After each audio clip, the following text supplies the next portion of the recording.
نہیں تھا. دیکھو حضرت معاویہ رضی اللہ تعالی عنہ کے ہاتھ پہ بھی حضرت حسین نے بیعت نہیں کی, لیکن بغاوت بھی نہیں کی.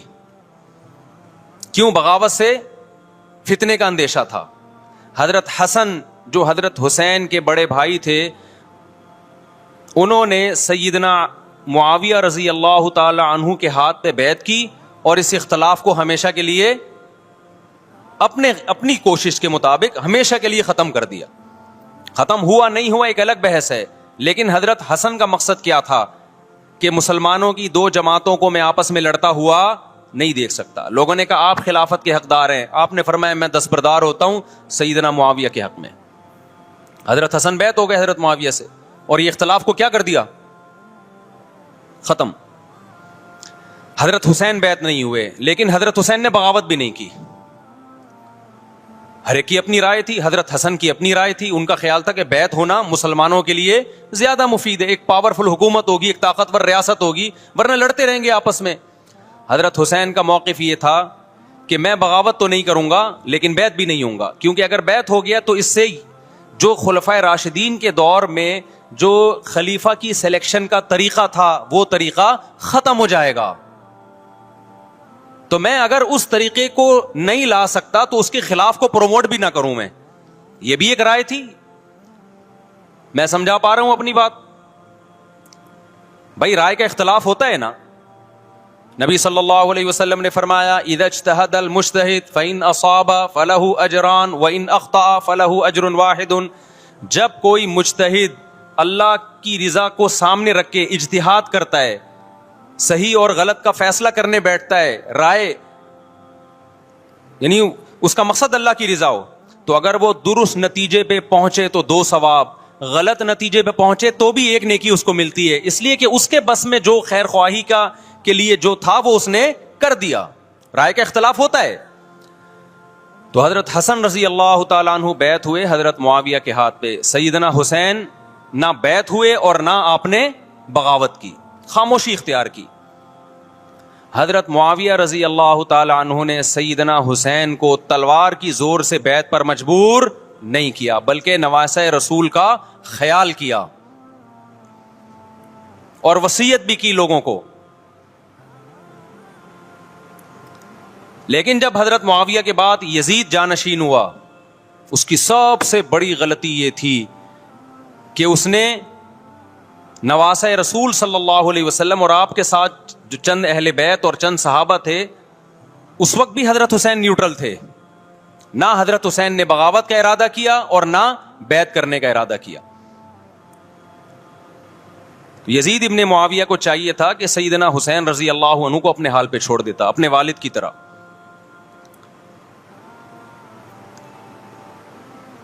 حضرت حسین رضی اللہ تعالیٰ عنہ کو جب کوفہ سے خطوط آئے, یہ میں وضاحت اس لیے کر رہا ہوں کہ حضرت حسین بغاوت کے لیے نہیں نکلے تھے, اس مسلمان حاکم کے خلاف بغاوت کے لیے نہیں نکلے تھے, کیونکہ رسول اللہ صلی اللہ علیہ وسلم کی بہت ساری صحیح حدیث ہے اس بارے میں کہ جو باغی ہے, جو ریاست کے خلاف بغاوت کرتا ہے, اس کو نبی صلی اللہ علیہ وسلم نے اس عمل کو پسند نہیں کیا.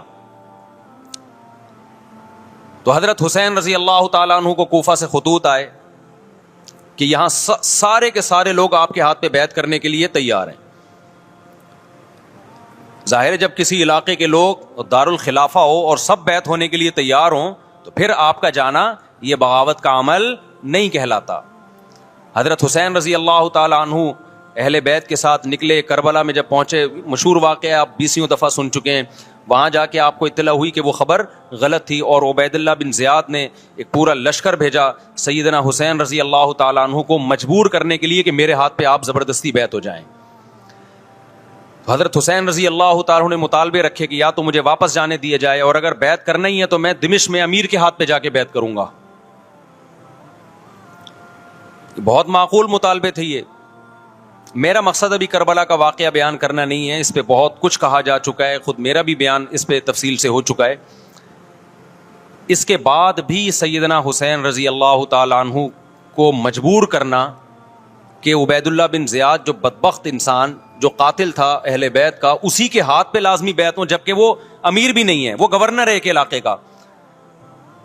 تو نواسہ رسول کا خیال نہ کرنا یہ بدترین ظلم تھا جو اس وقت حکومت سے ہوا ہے.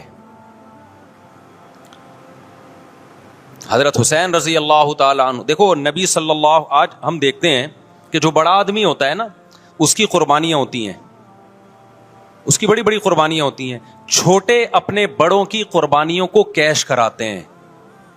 آپ نے دیکھا ہوگا فلاں نے بڑی قربانیاں دی اور بچے موج کر رہے ہیں, دیکھا نا آپ نے. لیکن اللہ تعالیٰ نے رسول اللہ صلی اللہ علیہ وسلم کے نسب کو اس سے محفوظ کیا.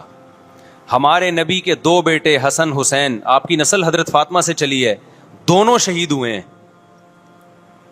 اس میں بہت بڑی حکمت تھی کہ پیغمبر صلی اللہ علیہ وسلم نے سب سے پہلے تربیت اپنے گھر والوں کی ہے. آج لوگ باہر فنٹر بنے ہوئے ہوتے ہیں, تبلیغیں کر رہے ہوتے ہیں, اپنے گھر کی ان کو پرواہ نہیں ہوتی.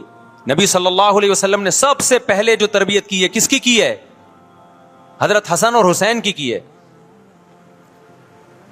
تو جب کربلا میں آپ کو چاروں طرف سے گھیر لیا گیا اور آپ کو مجبور کیا گیا کہ آپ نے ابن زیاد کے ہاتھ پہ بیعت کرنا ہے, تو آپ نے اس ذلت کو گلے لگانے سے انکار کر دیا. آپ کو 100% یقین تھا کہ اتنے بڑے لشکر کے سامنے میں ٹھہر نہیں سکتا, اسباب کی دنیا میں فتح کی امید نہیں ہے.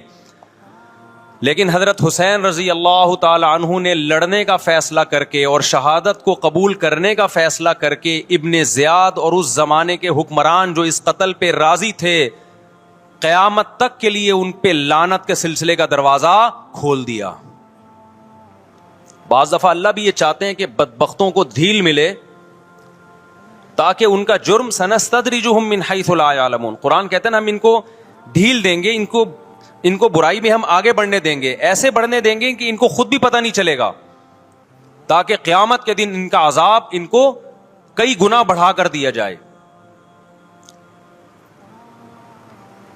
اب میرے بھائی ہمارے لیے کیا سبق ملتا ہے؟ جب یہ واقعہ ہوا عالم اسلام میں کوہرام مچ گیا, لیکن کیا اس واقعے کے بعد اہل بیت کی جو مقدس اور پاکیزہ عورتیں تھیں, کیا انہوں نے نوحہ کیا یا صبر کیا؟ آپ کا ضمیر کیا کہتا ہے, انہوں نے نوحے پڑے ہوں گے یا صبر کیا ہوگا؟ بولو بھائی, صبر کیا. عبداللہ بن عمر رضی اللہ تعالیٰ عنہ جو کوفہ والوں کو ملامت کیا کرتے تھے کہ تم جو مارنے کے مسئلے ہم سے پوچھتے ہو, تم نے حسین کا قتل کر دیا, تو یہ حضرت ابن عمر نے اسی لیے کہا نا کہ آپ کو اس کا غم ہوا تھا. تو ابن عمر کا عمل کیا تھا؟ کیا انہوں نے ماتم کیا؟ کیا انہوں نے چھروں سے اپنے آپ کو مارا؟ حضرت حسین کا قتل بھی ظالمانہ, اور اس سے پہلے سیدنا عثمان کا قتل بھی ظالمانہ. اگر نوحہ یا ماتم جائز ہے تو حضرت عثمان کی شہادت کے دن بھی جائز ہے, حضرت حسین کی شہادت کے دن بھی جائز ہے. اور اگر ناجائز ہے تو جیسے عثمان کی شہادت کے دن ناجائز, حسین کی شہادت کے دن بھی ناجائز ہے. سمجھ میں آ رہی ہے بات کہ نہیں آ رہی ہے؟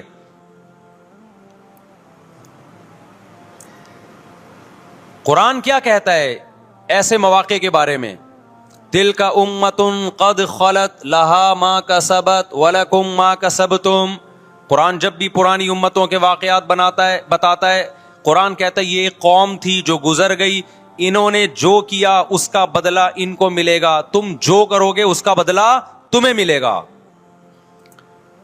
تو ہمیں اللہ نے اس واقعے میں بھی بتا دیا کہ سیدنا حسین کا واقعہ, کربلا کا واقعہ جب سنا کرو تو یہ سوچا کرو یہ قوم تھی جو گزر گئی, جس نے اچھا کیا, حسین ابن علی نے اچھا کیا, ان کو اس اچھائی کا بدلہ ملے گا. اور جو حضرت حسین کے قتل کے حضرت سیدنا حسین کے مبارک خون سے جن کے ہاتھ آلودہ ہوئے, کیونکہ قتل کیا نا انہوں نے, تو لہا ما کسبت, ان کو اس ظلم کا بدلہ بھی ملے گا. تو ہمارا کام کیا ہے؟ ہم نے فالو کرنا ہے حسین کے راستے کو, نہ کہ حسین کے نام پہ ہم نے ماتم کرنے ہیں. حسین کا راستہ کیا ہے جس کو ہم نے فالو کرنا ہے؟ اب میں چند چیزیں آپ کو بتاتا ہوں. سب سے پہلا سبق جو ہمیں کربلا میں ملتا ہے کہ عزت اور دین, ایک طرف دنیا ہے. دیکھو اگر حضرت حسین رضی اللہ تعالیٰ عنہ ابن زیاد کے ہاتھ پہ جا کے بیعت ہو جاتے, آپ کیا سمجھتے ہو بے تحاشا مال و دولت حضرت حسین پہ خرچ نہیں کرتا کیا وہ؟ جب ایک بڑا آدمی کسی کے ہاتھ پہ بیعت ہوتا ہے تو تو اس کو بھی تو فائدہ ہوتا ہے نا اس سے. اور کیا حضرت حسین کو یقین نہیں تھا کہ کربلا میں میں شہید ہو جاؤں گا؟ فتح اور نصرت کی اسباب کی دنیا میں کوئی امید نہیں تھی، مگر آپ نے اہل بیت کو کربلا میں رسوا کرنے پر عزت کی موت کو ترجیح دی ہے. آج اگر آپ میں یہ ظرف ہے کہ آپ عزت کی موت کو ذلت کی زندگی پر ترجیح دیتے ہو تو پھر آپ حسینی ہو.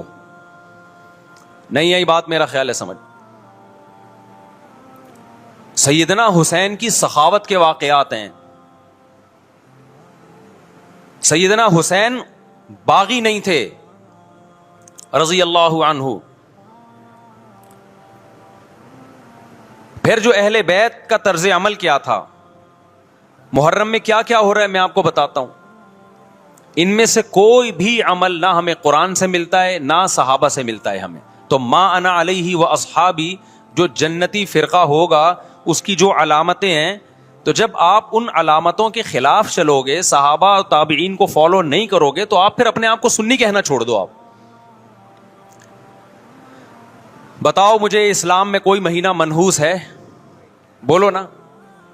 کوئی مہینہ منحوس ہے؟ تو آپ محرم کو منحوس کیوں کہتے ہو؟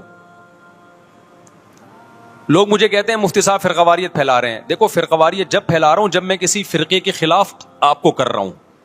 میرے بیان شیعہ لوگ بھی سنتے ہیں، ملتے بھی ہیں. بہت دفعہ ایئرپورٹ پہ ملاقات ہوئی، بڑی عزت سے ملے، میں شیعہ ہوں لیکن آپ سے محبت کرتا ہوں. یہاں مسجد میں بھی آتے ہیں. میں نے کبھی کسی پہ طنز نہیں کیا. اس لیے میں بار بار کہتا ہوں جو شیعہ کا مذہب ہے اس کو کرنے دو. وہ سبیلے لگاتے ہیں، آپ ان کو مت چھیڑو، جا کے تنگ نہ کرو ان کو. وہ ماتم کرتے ہیں، آپ ان کو مت چھیڑو. وہ نوحے کرتے ہیں، وہ نوحے پڑھتے ہیں، آپ ان کو مت چھیڑو. لیکن آپ اپنی پوزیشن واضح کرو کہ آپ شیعہ ہو یا آپ سنی ہو. آپ تو ایک طرف ہو جاؤ نا. محرم میں اگر آپ مرثیے لگا کے گھوم رہے ہو گاڑیوں میں، اٹ مینز آپ سنی نہیں ہو. آپ نبی صلی اللہ علیہ وسلم کی حدیث ہے ہمارے پاس، ہم اہل سنت والجماعت ہیں، ہم سنت کو فالو کرتے ہیں. تو سنت کیا کہتی ہے؟ میتوں پہ گریبان چاک کرنا، میتوں پہ چیخ و پکار کر کے رونا. آپ نے فرمایا لیس منا، وہ ہم میں سے نہیں ہے. اور اس عمل پہ آپ صلی اللہ علیہ وسلم نے لعنت فرمائی ہے. لوگ کہتے ہیں حسین کی یاد میں رونا نبی کی سنت ہے. نبی صلی اللہ علیہ وسلم کو جب جبریل نے بتایا کہ حسین شہید ہوں گے، آپ روئے، اس لیے کہ اس وقت آپ کو یہ خبر ملی تھی. لیکن کیا ہر محرم میں آپ نے رونے کا پروگرام کیا ہے؟ یا صحابہ کو بیٹھ کے باقاعدہ رلایا ہے آپ نے؟ کیا ہو گیا بھائی؟ آپ کو بھی جب کربلا کا واقعہ کی خبر ملی آپ کی آنکھوں میں آنسو آ جائے، یہ نیچرل ہے، یہ حسین سے محبت کی علامت. لیکن ہر محرم میں باقاعدہ بٹھا کے رونے کا پروگرام کرنا یہ حسین سے محبت کی علامت نہیں ہے، بلکہ شریعت میں ناجائز ہے یہ غموں کو بڑھانا. یہ کہاں سے جائز ہو گیا؟ حضرت عثمان بھی تو شہید ہوئے تھے، نبی صلی اللہ علیہ وسلم کے داماد تھے. ان کی یاد میں آپ رونے کو سنت کیوں نہیں کہتے؟ ہماری نظر میں حسین کا قتل بھی بہت بڑا ظلم اور سیدنا عثمان کا قتل بھی بہت بڑا ظلم تھا. دونوں مظلوم تھے، دونوں مظلوم شہید تھے. ہمیں دونوں کی شہادت پہ غم ہے، لیکن اب اس غم کو مناتے نہیں ہیں. اسلام میں غم منانا سنت نہیں ہے. دیکھو جعفر طیار رضی اللہ عنہ، نبی کے چچا زاد بھائی، اہل بیت، جب آپ صلی اللہ علیہ وسلم نے ان کو لڑائی کے لیے میدان جنگ میں بھیجا، رومیوں سے لڑائی تھی. حضرت جعفر طیار کی 4 بیویاں تھیں. جب نبی صلی اللہ علیہ وسلم مسجد نبی میں بیٹھے، آپ کو فرشتوں نے اطلاع دی کہ جعفر طیار شہید ہو گئے. آپ صلی اللہ علیہ وسلم کی آنکھوں سے آنسو. یہ آنسو اس وقت نکلے جب عین شہادت کی اطلاع ملی ہے. اس وقت آنسوؤں کا نکلنا محبت کی علامت ہے. آپ نے صحابی رسول کو بھیجا کہ جاؤ آپ کی زوجات کو، بیویوں کو جا کے خبر دو کہ جعفر طیار شہید ہو گئے. کیا قربانی تھی صحابہ کی. آپ دیکھو ایسے جوان تھے جعفر طیار، خوبصورت جوان. غزوہ بدر میں جب مشرکین مکہ نے یہ نعرہ لگایا کہ حل میں مبارز، 3 سردار آئے، انہوں نے کہا پہلے تمہارے اندر سے 3 بہادر آئیں ہم سے لڑیں. دیکھو عربوں میں یہ ہوتا تھا کہ جب جنگ کے لیے دو فوجیں آمنے سامنے کھڑی ہوتی تھیں تو پہلے دونوں طرف کے بہادر ترین لوگوں کی لڑائیاں ہوتی تھیں کہ جب تک دونوں میں سے ایک قتل نہیں ہوگا لڑائی شروع نہیں ہوگی. تو آپ کو پتا ہے کہ اس میں بہادر ترین لوگ نکلیں گے نا جو لڑنا جانتے ہوں. مشرکین مکہ کی طرف سے 3 یا 4 بڑے بڑے سردار آئے لڑائی سے پہلے, بدر میں لڑائی سے پہلے. انہوں نے نعرہ لگایا حل میں مبارز, کوئی ہے تم میں جو پہلے ہم سے لڑے. یعنی ادھر سے ہم 3 ہیں تو ادھر سے بھی کتنے چاہیے؟ 3 بندے. ادھر سے انصار صحابہ آئے. مشرکین مکہ نے کہا لیسو بی اکفائنا, یہ ہمارے جوڑ کے نہیں ہیں, قریشی ہاشمی چاہیے ہمیں, ہمارے نسب کے لوگ ہونے چاہیے. تو ادھر سے نبی صلی اللہ علیہ وسلم نے حضرت علی کو بھیجا اور حضرت جعفر طیار کو بھیجا. جن صحابہ کو بھیجا ان میں حضرت جعفر طیار بھی تھے. حضرت جعفر طیار رضی اللہ تعالی عنہ اور سیدنا علی مقابلے میں غالب آ گئے. خوبصورت صحابی. نجاشی کے سامنے آپ نے تقریر کی ہے, ہجرت کی ہے نا جب حبشہ کی طرف, تو نجاشی نے پوچھا جعفر طیار سے کہ تمہارے پیغمبر جو کلام لے کر آئے ہیں وہ سناؤ. حضرت جعفر طیار رضی اللہ تعالی عنہ نے سورہ مریم پڑھنا شروع کر دی. کاف ہا یا عین صاد ذکر رحمت ربک عبدہ زکریا اذ نادى ربه نداء خفیا قال رب انی وهن العظم منی واشتعل الرأس شیبا ولم اکن بدعائک رب شقیا وانی خفت الموالی من ورائي وكانت امرأتی عاقرا فهب لی من لدنک ولیا. ایسی حضرت مریم اور عیسیٰ ابن مریم کی سیرت کو سورہ مریم میں بیان کیا حضرت جعفر طیار نے کہ نجاشی روتے روتے اس کی داڑھی تر, اور جتنے پادری بیٹھے تھے سب کی داڑیاں تر ہو گئی روتے روتے. تو یہ تقریر جو نجاشی کے اسلام کا سبب بنے, بادشاہ کو مسلمان کرنے والے کون تھے؟ حضرت جعفر طیار.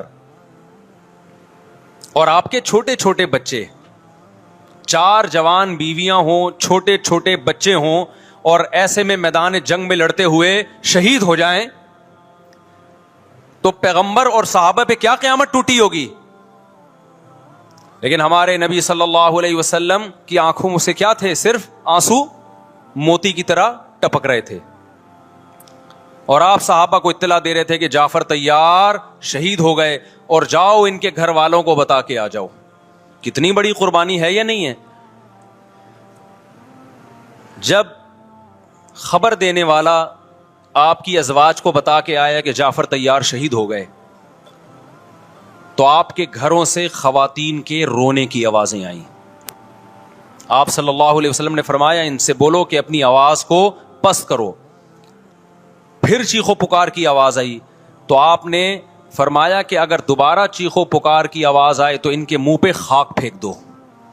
وہ شہید کی بیوہ تھیں, اور شہید بھی کتنے مقدس, ان کو بھی نبی صلی اللہ علیہ وسلم نے نوحہ کرنے کی اجازت نہیں دی. اس دن جس دن غم پہنچا ہے اس دن بھی چیخو پکار کی اجازت نہیں دی ہے. تو آپ بتاؤ اگلے سال اس تاریخ کو چیخو پکار کی کیسے اجازت مل جاتی؟ نہیں آئی میرا خیال ہے بات سمجھ میں. جب غم پہنچا ہے اس وقت چیخنے چلانے کی اجازت نہیں ہے. چھوٹے چھوٹے یتیم بچے, حضرت جعفر طیار کے چھوٹے چھوٹے یتیم بچے, کتنا غم ہوتا ہے جب چھوٹے چھوٹے بچے ان کا باپ دنیا سے چلا جائے, کتنا ترس آتا ہے ان کے اوپر. تو ہمارے نبی کو بھی ان یتیم بچوں پہ بھی ترس آیا, ان بیواؤں پہ بھی ترس آیا. لیکن نہ نبی صلی اللہ علیہ وسلم چیخو پکار کر کے خود روئے اور نہ آپ نے ان کی ازواج کو رونے کی اجازت دی ہے. سمجھ میں نہیں آ رہی میرا خیال ہے بات. میرا مقصد شیعوں پہ طنز کرنا نہیں ہے, ان کا جو مذہب ہے ان کو اس پہ چلنے دو. میرا مقصد ہے آپ اپنی پوزیشن واضح کرو کہ آپ ادھر ہو یا ادھر ہو. کسی کو تنگ مت کرو, نہ کسی پہ فتوے لگاؤ کفر اسلام کے, نہ کسی کو جہنمی قرار دو. اپنی پوزیشن آپ فیصلہ کرو کہ آپ اگر ادھر جانا ہے تو پورے ادھر چلے جاؤ. پھر یہ آدھا تیتر آدھا بٹیر والا معاملہ مت کرو. وہ ان کا مذہب ہے بھائی, ان کے علماء ان کو بتاتے ہیں کہ محرم میں کالے کپڑے پہننے ہیں, محرم میں ماتم کرنا ہے, محرم میں کو منحوس سمجھنا ہے, اس میں شادی بیانی کرنا. ان کے علماء ان کو بتاتے ہیں, ان کو چلنے دو اس پر. دنیا میں بہت سے فرقے ہیں, بہت سے مذہب ہیں, ہم کسی کو نہ ختم کر سکتے ہیں نہ کسی کے خلاف نفرت پیدا کر سکتے ہیں. اس سے کوئی چیز حاصل نہیں ہوگی. کسی سے نفرت کرنے کی ضرورت نہیں, کسی پہ فتوے لگانے کی ضرورت نہیں, لیکن آپ کو اپنی پوزیشن واضح کرنی پڑے گی کہ میں کہاں کھڑا ہوا ہوں.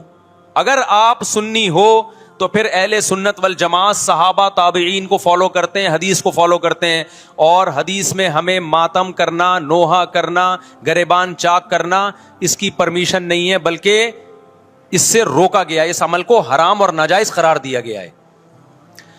بات آ رہی ہے سمجھ میں؟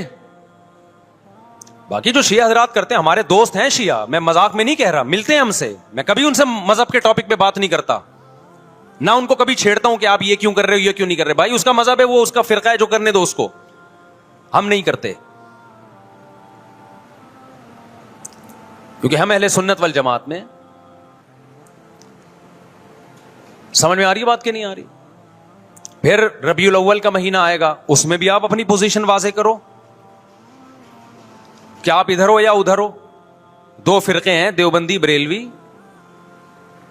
میں نہیں کہہ رہا کہ کون جنتی کون جہنمی, لیکن بر صغیر میں جن کو دیوبندی کہا جاتا ہے وہ نظر و نیاز تیجے 40 میں کے قائل بولو نہیں ہے. یہ ان کی کتابوں میں لکھا ہوا ہے, وہ اس کے قائل نہیں ہے.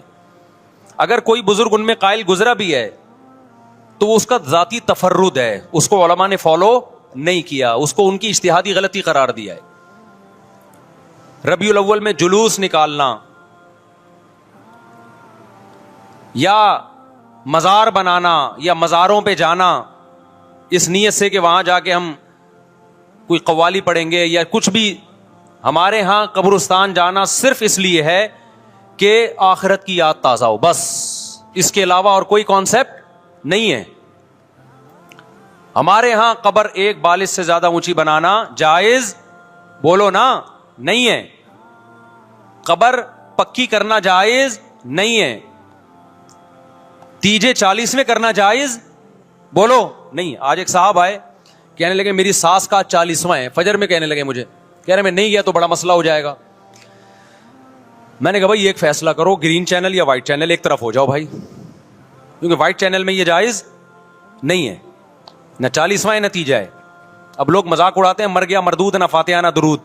بھائی کچھ بھی کہتے رہو, تو پھر پورے ادھر کو ہو جاؤ, یا تو پورے وائٹ ہو جاؤ یا پورے کیا ہو جاؤ, پورے گرین ہو جاؤ. پھر تیجا بھی کرو, 40واں بھی کرو, برسی بھی کرو, اور پھر اس کے بعد جھنڈے بھی لگاؤ ہرے رنگ کے. میں نہیں کہہ رہا دیوبندی صحیح ہے یا بریلوی صحیح ہے, دیکھو میں یہ بحث نہیں کر رہا, میری بات کو غلط نہ لے کے جانا. میں کہہ رہا ہوں آپ اپنی پوزیشن واضح کرو, صحیح غلط تو اگلا مرحلہ ہے. آپ کیا ہو, آپ کو تو یہی نہیں پتا چل رہا. آپ ربیع الاول میں ہرے جھنڈے لے کے گھوم رہے ہو, رمضان میں آپ وائٹ چینل بنے ہوئے ہو, محرم میں آپ بلیک چینل بنے ہوئے ہو, تو پتہ ہی نہیں چل رہا تو ہے کیا بھائی. جب 73 فرقوں میں ایک جنتی ہے تو ایک کو فالو کرو نا, جس کو جنتی سمجھتے ہو. اگر آپ سمجھتے ہو کہ بلیک چینل یا شیعہ فرقہ جنتی ہے تو پورے شیعہ ہو جاؤ بھائی. اگر آپ سمجھتے ہو بریلوی فرقہ جنتی ہے تو پورے بریلوی ہو جاؤ. تو جس کو سمجھتے ہو وہ بن جاؤ, لیکن پورے بنو, ادھورے مت بنو, آدھا آدھا نہ لو. بات سمجھ میں آ رہی ہے؟ میں پھر بتا رہا ہوں, نہ میں کسی کو جنتی کہہ رہا ہوں نہ جہنمی. میں یہ نہیں کہہ رہا دیوبندی جنت میں جائیں گے یا بریلوی جائیں گے یا شیعہ جائیں گے, یہ تو اللہ فیصلہ کرے گا. ہم تو وہ کریں گے جو ہماری کھوپڑی میں آ رہا ہے. ہماری کھوپڑی میں یہ آ رہا ہے کہ جس کو بھی کرو تو ایک کو کرو پورا, تاکہ ایک طرف ہو جاؤ. آدھے تیتر آدھے بٹیر مت بنو آپ, اور دوسرے کو چھیڑو بھی نہیں, چھیڑنے کی بھی ضرورت نہیں ہے. کوئی جو کر رہا ہے کہ بھائی اس کا مذہب ہے. دیکھو ہندو مندر میں جاتا ہے نا, ہماری رائے کے مطابق صحیح کر رہا ہے, غلط کر رہا ہے, غلط کر رہا ہے, لیکن ہم چھیڑتے ہیں کیا؟ اسلام نے اجازت دی اس کو چھیڑنے کی کہ ہندو جا رہا ہے اس کو پکڑ کے لا کیوں جا رہا ہے بھائی؟ اسلام بولا ہے بھائی لکم دینکم ولی دین, تمہارے لیے تمہارا دین, ہمارے لیے ہمارا دین. لا اکراہ فی الدین, دین میں زبردستی نہیں ہے, جو کر رہا ہے اس کو کرنے دو. تبھی اسلامی تاریخ میں کوئی ایک مندر بھی ہمارے علم میں نہیں ہے کہ اس میں ہندوؤں پہ پابندی لگی ہو کہ مندر نہیں جا سکتے. جب تک اسلامی حکومتیں رہی ہیں, ہندوستان میں 1000 سال مسلمانوں نے حکومت کی ہے. اگر ہندوؤں کو مندر جانے سے روک دیتے تو آج یہ مندر ختم ہوتے. اسلامی حکومت جب ختم ہوئی ہے تو بھی مندر, لاکھوں کی تعداد میں مندر تھے. اسلام مسجد جانے کا حکم دیتا ہے یا چرچ جانے کا؟ بولو. مسجد. چرچ جانے کو غلط سمجھتا ہے کیونکہ وہاں غیر اللہ کی, عیسیٰ ابن مریم کی عبادت ہو رہی ہے. لیکن کیا اسلام آپ کو پرمیشن دیتا ہے کہ کوئی عیسائی چرچ جا رہا ہو تو آپ اس کو روکو کہ تو کیوں جا رہا ہے بے, مسجد میں آ؟ اجازت دیتا ہے؟ یا اسلام یہ کہتے ہیں کہ اس سے بدتمیزی شروع کر دو. آپ بولو کیا ہو گیا, آپ کو سبق یاد کرا رہا ہوں میں, بدتمیزی شروع کر دو. یا اسلام یہ اجازت دیتا ہے کہ اس سے اچھا سلوک نہ کرو؟ قطعاً اجازت نہیں, بلکہ قرآن تو کہہ رہے ہیں ان اللہ یحب المقسطین, جو غیر مسلم تم سے لڑ نہیں رہے میدان جنگ میں, ان سے تمہیں اچھا سلوک کرنا پڑے گا, کیونکہ اللہ اچھا سلوک کرنے والوں کو پسند کرتا ہے. صحابہ کرام غیر مسلموں کو بھی ہدیے دیا کرتے تھے, نبی صلی اللہ علیہ وسلم نے یہودیوں کو بھی ہدیے دیے. تو جو مذہب اسلام کی طرف منسوب نہیں ہے, جب ہمیں ان سے اچھے سلوک کا حکم ہے, تو جو مذہب اسلام کی طرف منسوب ہیں, قطع نظر اس سے کہ وہ اس دعوے میں سچے ہیں یا جھوٹے, یہ تو بحث ایک الگ ہے, لیکن نسبت کس کی طرف کر رہے ہیں؟ اسلام کی طرف. تو ہمیں ان سے بدتمیزی بدسلوکی کی کہاں سے اجازت ہوگی؟ تو میں نہیں کہہ رہا کہ آپ شیعہ بریلویوں سے دشمنی کرنا شروع کر دو, ان کی دعوتیں اٹینڈ نہ کرو, ان سے کاروبار چھوڑ دو, یا ان کو جا جا کے تنگ کرو, کیوں سبیل لگا کے بیٹھے ہو, کیوں ماتم کر رہے ہو, یہ کام مت کرو آپ. ہمارا ملک اس فرقہ واریت کا متحمل نہیں ہے, سے فساد پھیلتا ہے. لیکن اپنی پوزیشن آپ واضح کرو, ایک لکیر ہے آپ کھینچ دو. اگر کوئی شخص آپ کے سامنے صحابہ کو برا بھلا کہتا ہے, آپ بولو بھائی یہ میری باؤنڈری کیا ہو رہی ہے, کراس. میرے سامنے آپ کو ان بزرگوں کے خلاف بولنے کی اجازت نہیں ہے جن سے مجھے عقیدت ہے. اگر یہ کام آپ نے کیا تو ہماری اور آپ کی راہیں الگ الگ. آپ کا جو مذہب ہے بھائی, آپ بند کمرے میں, آپ کے امام بارگاہ میں, آپ کے مسجدوں میں, یا جہاں بھی ہے, وہ آپ کا نجی معاملہ ہے. ہمارے سامنے آپ نے کوئی ایسی بات نہیں کرنی جو ہمارے عقیدے کے خلاف ہو, تو آپس میں دوستی رہے گی. اب دیکھو عیسائی آپ سے ملتا ہے, آپ گپ شپ کرتے ہو, کھانا کھاتے ہو, لیکن عیسائی بار بار بولے میں آپ کے نبی کو نہیں مانتا, میں آپ کا نبی, آپ بولے گا بھائی تو نہیں مانتا تو ہم نے کب کہا کہ مان تو, لیکن میرے سامنے بار بار کیوں کہہ رہے کہ میں تیرے نبی کو نہیں مانتا؟ یہاں سے آپ کی اس کی دوستی کیا ہو جائے گی پھر؟ ختم. تو غیر مسلموں کو بھی دو قسمیں, کسی بھی مسلک کے لوگوں سے ملو, کسی بھی فرقے کے لوگوں سے ملو, کوئی جھگڑا نہیں, کوئی بحث نہیں, ایک دوسرے کو کھانا بھی ہے, ایک دوسرے کو کھلانا بھی ہے, ایک دوسرے سے کھانا بھی ہے, ایک دوسرے کی دعوتوں میں بھی شرکت کرنی ہے. جہاں مذہب کا معاملہ آئے تو پھر آپ کسی سے بحث نہ خود کرو, نہ کسی کو کرنے کی اجازت دو. اگر کوئی کچھ سیکھنا چاہتا ہے تو آپ بولو بھائی علماء کے پاس آ جاؤ, آپ کو کوئی اشکال ہے تو ہم وہاں آپ کا اشکال حل کر دیں گے. اس سے آگے بڑھنے کی کوشش بولو مت کرو, اس سے ملک میں امن ہوگا. باقی فرقے ہمیشہ سے ہیں بھائی, آج کوئی نئے تھوڑی ہیں, اور یہ ہمارا کام تھوڑی ہے فرقے ختم کرنا. یہ تو عیسیٰ ابن مریم جب نازل ہوں گے, حضرت مہدی آئیں گے, وہ تلوار کی طاقت سے ختم کریں گے, ان کے پاس یہ اتھارٹی ہوگی کہ وہ فرقوں کو ختم کریں. آپ نے یہ کرنا ہے کہ دوسرے کے مسلک کو چھیڑنا نہیں ہے اور اپنا چھوڑنا نہیں ہے. مسئلہ آپ کے ساتھ یہ ہو رہا ہے کہ دوسرے کو چھیڑ بھی رہے ہو اور اپنا چھوڑ بھی رہے ہو, دونوں الٹے کام کر رہے ہو. ایک طرف بحث کر رہے ہوتے تم ایسے, اور دوسری طرف وہی بنے ہوئے ہوتے تھوڑے دنوں میں جا کے.